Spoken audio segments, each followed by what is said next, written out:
Good morning po sa inyong lahat. Happy Sunday morning. Ayan, luto muna ako ng aming breakfast. Ayan yung ating egg. Yan po ang ating duty mga nanay.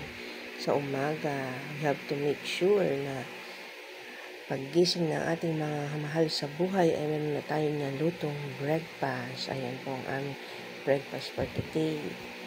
Ayan, egg. At syempre, sinamahan na rin po natin ng ham ang ating egg. Ayan, ang ating ham.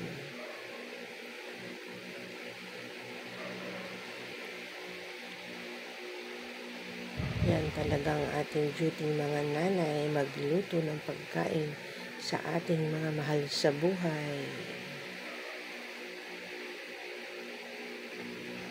At syempre, magto-toast na rin ako ng bread. Ayan, ang ating bread. Happy Sunday morning. God bless everyone. Thank you for watching.